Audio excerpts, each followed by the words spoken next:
Subscribe करें महिंद्रा गुरु YouTube channel को। अगर आपने सब्सक्राइब कर रखा है तो नोटिफिकेशन बेल पर क्लिक करें ताकि आपको सारे वीडियोस का अलर्ट मिलता रहे। Thank you. Hello and welcome to MahindraGuru.com's official YouTube channel and you are watching the new session of For Your Information #FYI, जहां आज हम आपके साथ चर्चा करेंगे 22 मार्च के इतिहास की। जी हाँ, 22nd of March. What was the events which held on this day? क्या आपको ध्यान रखना है, किसको आपको पढ़ना है, किस तरीके से आगे प्रोसीड करना है, क्योंकि हर दिन की जानकारी होती है खास। 365 days in a normal year and 366 days in a leap year. Each and every day brings something important and interesting. So to discuss all about, let's proceed with the session. और इसी सेशन में हमेशा की तरह बने हुए हैं हमारे हिस्ट्री गुरु साथ में, जिनके साथ हम करेंगे आज के दिन की चर्चा। तो एक बार जाने हिस्ट्री गुरु से कि आज का दिन क्यों और महत्वपूर्ण हो जाता है कैंडिडेट्स के लिए जानना। बिल्कुल, अगर हम पर्टिकुलर डेज के बारे में डिस्कशन करें, इतिहास की तारीखों को अगर हम एक नजर दौड़ाएं तो उनमें कुछ ना कुछ ऐसे तथ्य, ऐसे इंपॉर्टेंट इवेंट्स और ऐसी इंफॉर्मेशन जरूर आप सभी के लिए छुपी होती है जो कहीं ना कहीं आपको जानना आवश्यक होता है, आपके लिए जरूरी होता है। और कहीं ना कहीं इस तरह के जो इंपॉर्टेंट फैक्ट्स और तथ्य होते हैं आपके एग्जाम के पॉइंट ऑफ व्यू से भी आपके लिए काफी इंपॉर्टेंट हो सकते हैं व्यूअर्स। तो फॉर योर इन्फॉर्मेशन के सेशन में हम पर डे उस इतिहास से जुड़ी उन तथ्यों को आप तक पहुंचाते हैं, वह इन्फॉर्मेशन आप तक लेकर आते हैं इस पर्टिकुलर शो के माध्यम से। इसका नाम है फॉर योर इन्फॉर्मेशन। चलिए बढ़ते इसी के साथ देखते हैं पहला इवेंट जो हुआ था 1912। Yes, 22 March 1912 was the year when the state of Bihar of India was carved out of the state Bengal.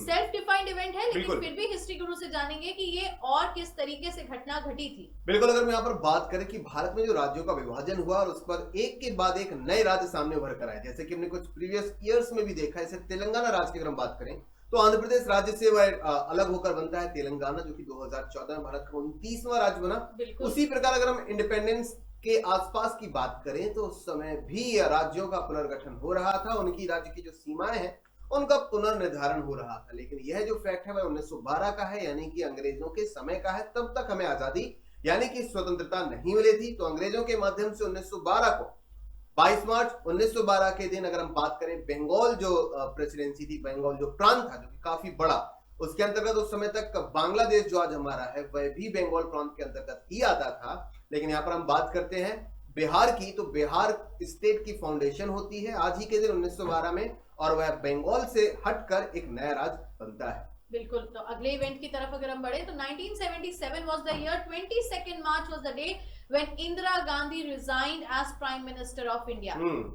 बिल्कुल, अगर हम बात करें इंदिरा गांधी, अगर हम बात करें सबसे पहली महिला प्रधानमंत्री भी भारत की रही हैं। और इंदिरा गांधी की अगर हम बात करें, यहाँ पर डेट आप देख पा रहे हैं 22 मार्च 1977 की यहाँ पर बात की जा रही है।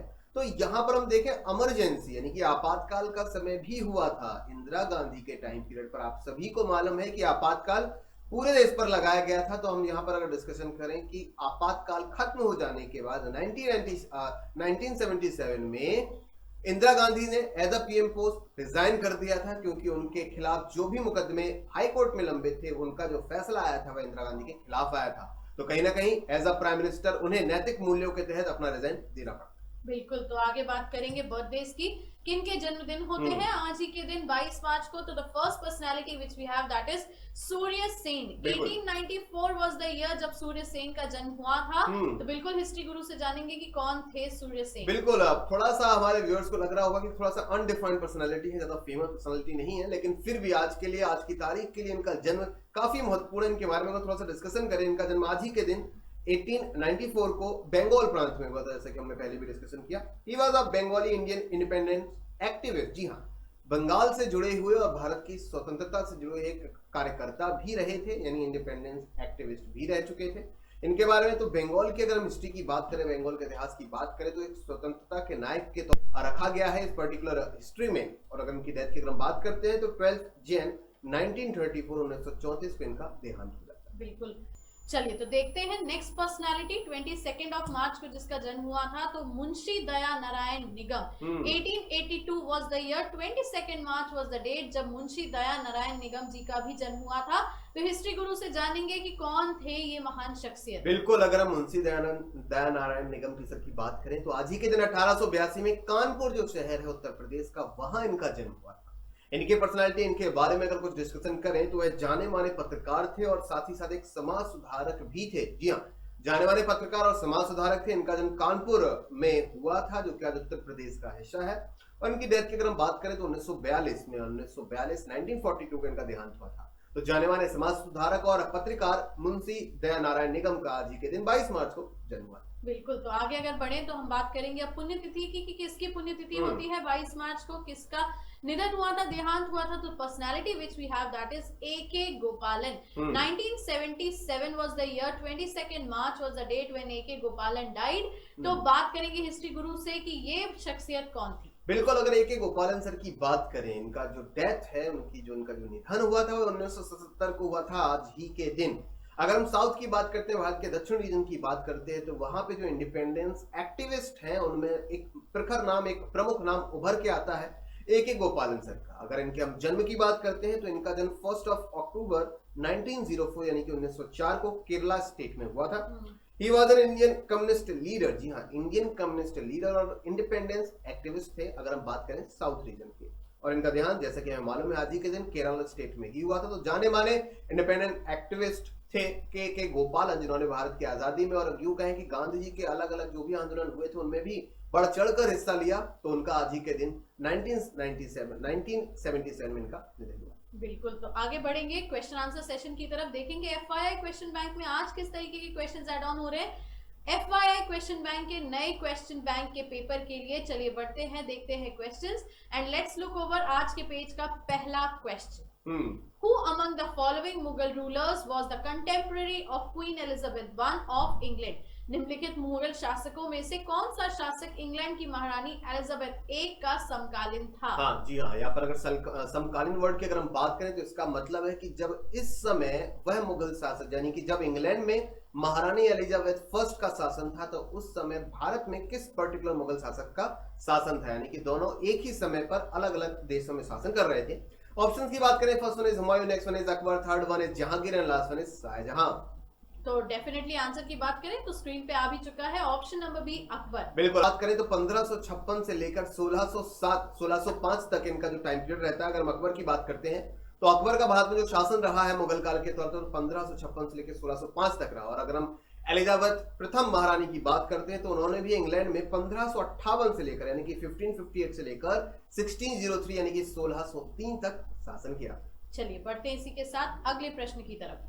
Who was the author हुमायूंनामा? हुमायूंनामा के लेखक कौन थे? ऑप्शंस की अगर हम बात करें, ऑप्शंस आपके सामने। फर्स्ट वन खुद Humayun, next one is Gulbadan Begum जो कि उसकी सबसे बड़ी बहन थी, third one is Inayat Khan, last one Ahmad Yadgar. तो आंसर की बात करें तो definitely that is option number B Gulbadan Begum. बिल्कुल, तो यहाँ पर हम हुमायूंनामा की बात करें तो एक बायोग्राफी, एक जीवनी है जो कि दूसरे जो मुगल सम्राट हुए थे हुमायूं की, जो कि इनकी बड़ी बहन गुलबदन बेगम ने। चलिए बढ़ते इसी के साथ अगले प्रश्न की तरफ।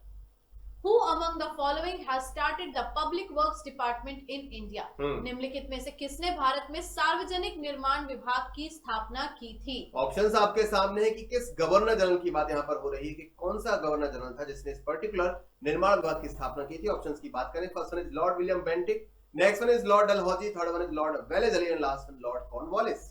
So answer is definitely option number B, Lord Dalhousie. जी हाँ, PWD जिसे हम पब्लिक वर्क्स कहते हैं, इसकी स्थापना उस समय यानी कि अंग्रेजों के टाइम पीरियड पे हम बात करें तो 1854 यानी कि 1854 में बाई अगर हम बात करें लॉर्ड डलहौजी की तो उसके द्वारा की गई थी। चलिए बढ़ते हैं इसी के साथ अगले प्रश्न की तरफ। नेक्स्ट क्वेश्चन की अगर हम बात करें तो here it is, Who among the following Urdu poets was invited to the second and third round table conference? निम्नलिखित उर्दू कवियों में से किसे दूसरे और तीसरे गोलमेज सम्मेलन में आमंत्रित किया गया था? जी हाँ, कवियों के नाम आपके सामने है। First one is Faiz Ahmad Faiz, next one is Josh Malihabadi, third one is Mohammad Iqbal and last one is Firaq Gorakhpuri. तो डेफिनेटली आंसर की अगर हम बात करें तो here it is option number C, Mohammad Iqbal. जी हाँ, जाने माने शायर, उस समय के सबसे बेहतरीन शायरों में से एक मोहम्मद इकबाल को दूसरे और तीसरे राउंड टेबल कॉन्फ्रेंस में बुलाया गया था, इनविटेशन दिया गया था जिसमें वह शामिल भी हुए थे। चलिए बढ़ते हैं इसी के साथ अगले क्वेश्चन की तरफ।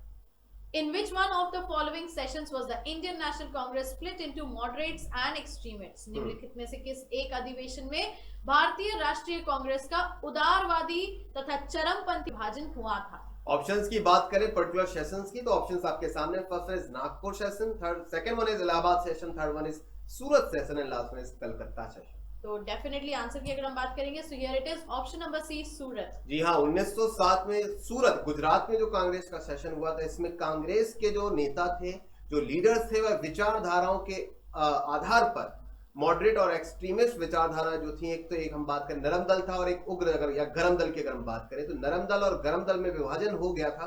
बात करें सूरत सेशन 1907 की। चलिए बढ़ते हैं इसी के साथ अगले क्वेश्चन की तरफ। The Constitution of Jammu and Kashmir came into force on। Jammu Kashmir का संविधान कब से प्रभाव में आया? हम सभी जानते हैं कि जम्मू कश्मीर जो स्टेट है उसे स्पेशल प्रोविजंस दिए गए हैं, जिस और उस पर्टिकुलर स्टेट का अपना खुद का संविधान भी है। तो किस पर्टिकुलर डेट पर यह संविधान बना या लागू हुआ? तो ऑप्शंस की बात करें, first one is 26 January 1957, second one is 26 October 1956, third one is 26 January 1950 and last one none of the, यानी कि इनमें से कोई। So definitely answer is 26 January 1950, option number A. बिल्कुल, इसी पर्टिकुलर डेट को जम्मू एंड कश्मीर जो राज्य है वहां पर इस पर्टिकुलर संविधान के जो नियम और कानून है लागू किए गए। चलिए बढ़ते हैं इसी के साथ अगले प्रश्न की तरफ। Which one of the following amendments has been described as mini constitution? निम्नलिखित में से किस संशोधन को लघु संविधान की संज्ञा दी जाती है? ऑप्शंस की बात करें, 43rd यानी कि 43वां संशोधन, नेक्स्ट वन इज 42nd यानी कि 42वां संशोधन, थर्ड वन इज 52nd यानी कि 52वां संशोधन and last one is 39th यानी कि 39वां सेशन। तो definitely answer is option number B, 42nd। जी हाँ, ऑप्शन बी यानी कि 42वें संशोधन के तहत जो कि 1976 में एक एक्ट के थ्रू लाया गया था, काफी बड़े पैमाने पर चेंजेस किए गए थे भारतीय संविधान में, इसी वजह से इसे मिनी कॉन्स्टिट्यूशन यानी कि लघु संविधान की संज्ञा भी दी जाती है। चलिए बढ़ते हैं इसी के साथ अगले प्रश्न की तरफ। The amendment of the constitution can be initiated in. संविधान में संशोधन की पहल कब की जा सकती है या किस पर्टिकुलर, जी हाँ, किस पर्टिकुलर सदन में की जा सकती है? ऑप्शंस की बात करें, इन दी लोकसभा ओनली यानी केवल लोकसभा में, second one is Rajya Sabha only यानी केवल राज्यसभा में, third one is the legislative assemblies of states only यानी केवल राज्य विधानसभाओं में, and last one is either house of the parliament यानी कि संसद के एक सदन। किसी भी सदन में अगर हम बात करें तो यहाँ पे डेफिनेटली ऑप्शन नंबर डी ही इसका आंसर होना चाहिए। बिल्कुल, अगर हम बात राज्यसभा, बिल्कुल अगर हम बात करें कि अगर संविधान संशोधन का इनिशिएटिव लेना है तो आप या तो लोकसभा में भी इनिशिएटिव ले सकते हैं, राज्यसभा से भी इनिशिएटिव ले सकते हैं, लेकिन उस पर्टिकुलर संशोधन को अप्रूव होने के लिए, उस पर अप्लाई होने के लिए दोनों ही सदन की अप्रूवल यानी उनकी स्वीकृति होना आवश्यक। चलिए बढ़ते हैं इसी के साथ अगले प्रश्न। The chairman of the Rajya Sabha is, के अध्यक्ष कौन? ऑप्शंस की अगर हम बात करें, फर्स्ट वन इज अपॉइंट, यानी अगर बात करें कि राज्यसभा के जो चेयरमैन है वह किस तरह से नियुक्त किए जाते हैं उस तरह की बात हो रही है। अब बात की appointment by the president, president के द्वारा अपॉइंट होते हैं, खुद ही होते हैं। Next one is elected by the parliament, संसद द्वारा चयनित होते हैं।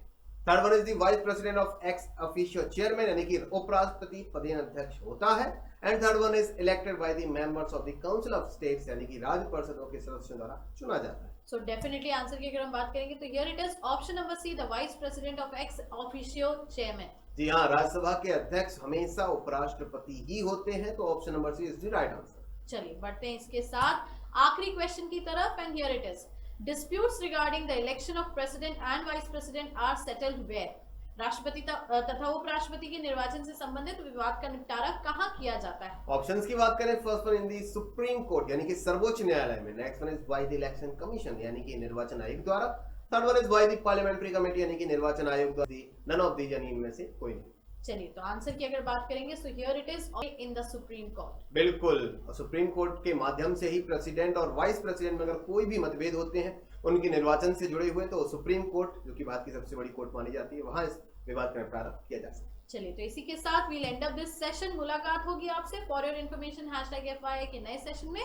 Keep liking our videos, sharing and commenting so that we can know what you want and what we can work upon it. Subscription if not done yet, do subscribe our channel to get more and more videos which will be helpful for your preparations. इतना ही कहेंगे, खुश रहिए, ख्याल रखिए, पढ़ते रहिए, भूलिएगा मत, सफलता में ही हमारी सफलता है। Thank you so much.